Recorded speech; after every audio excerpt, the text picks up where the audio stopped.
Представьте себе, вы стоите на краю скалы, где кедровые леса сливаются с бирюзовыми водами Средиземного моря.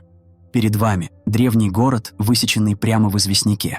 Каменные фасады гробниц, похожие на дома с двускатными крышами, дверными проемами и даже резными балками, смотрят на вас, как будто время застыло 2000 лет назад. Это Ликия, загадочная цивилизация, чьи следы до сих пор вызывают трепет и вопросы. Как они создали эти монументальные некрополи? Почему вложили столько труда в дома для мертвых?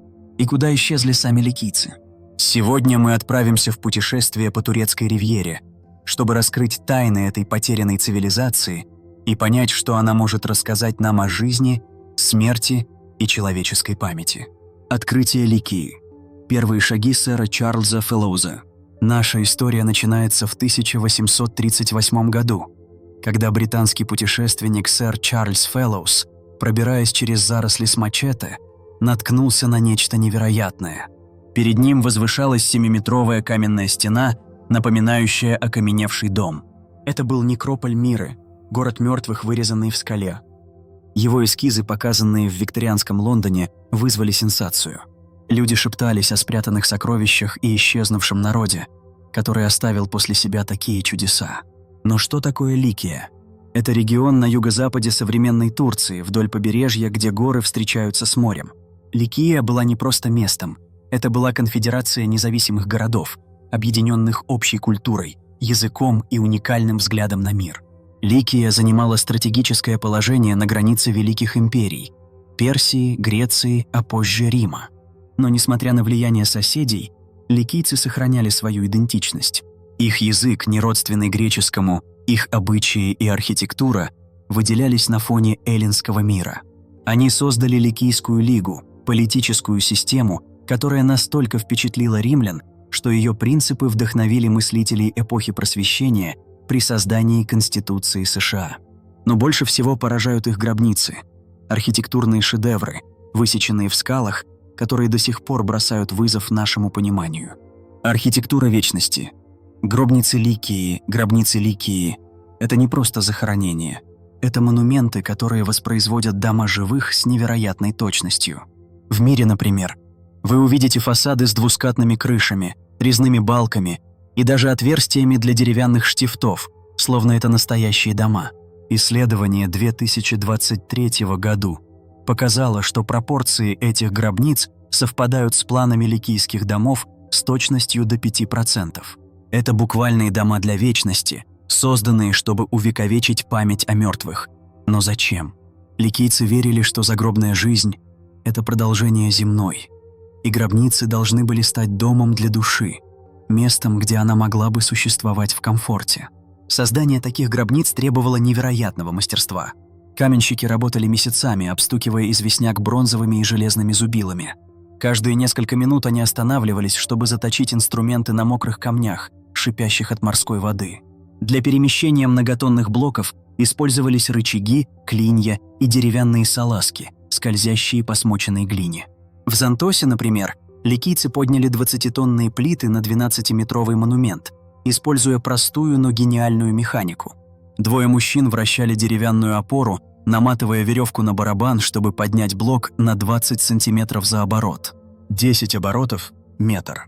Медленно, но неумолимо камни взбирались на платформы, чтобы стать частью храмов загробной жизни, таких как Нариад в Зантосе, ионический храм, окруженный колоннами, где мраморные рельефы изображали сцены пиров, военных осад и мифологических дев. Инженерия и искусство. Как это было возможно? Но как ликийцы, не имея современных технологий, создавали такие сложные структуры? Ответ кроется в их инженерной изобретательности и организованности. Каждый блок в карьере помечался красной охрой, соответствующей меловой сетке на скале. Это была своего рода инструкция, где каждый элемент должен был занять свое место, чтобы сцена замораживалась идеально. Каменщики репетировали последовательность установки блоков как актеры, заучивающие свои роли. Инструменты были драгоценны. Бронзовые кирки с оловом с Кипра, железные наконечники из рудников Тауроса. Археологи находили стамески, переточенные до половины длины, что говорит о бережливости и сложной цепочке поставок через горные перевалы. Мастерство ликийцев проявлялось не только в инженерии, но и в искусстве. Один локон горгоны на рельефе мог полироваться неделями с помощью песка и оливкового масла, пока мрамор не обретал идеальную форму. Эти детали соперничали с афинскими храмами, хотя Ликия находилась в нескольких днях пути от ближайшего греческого поселения. Это напоминает нам о прибрежной торговле, через которую идеи и технологии распространялись с востока на запад. Политический гений Ликии. Ликия была не только центром искусства, но и политической инновации. Ликийская лига распределяла голоса по размеру городов, 3 голоса для крупных, как Зантос, и 1 для маленьких поселений. Делегаты собирались в Большом Булитариане в Паторе, здании, похожем на театр, где обсуждали защиту от пиратов и сборщиков налогов. Сегодня отреставрированная палата позволяет туристам сидеть там, где когда-то спорили ликийские законодатели. Даже римляне, захватив регион, сохранили местные ритуалы, а надписи II века нашей эры упоминают совместные празднества в честь Лета, матери Аполлона, и Ромы, матери империи. Упадок и исчезновение, но процветание Ликии не было вечным. Землетрясения на Анатолийской плите разрушали города, как Патара в 141 году нашей эры.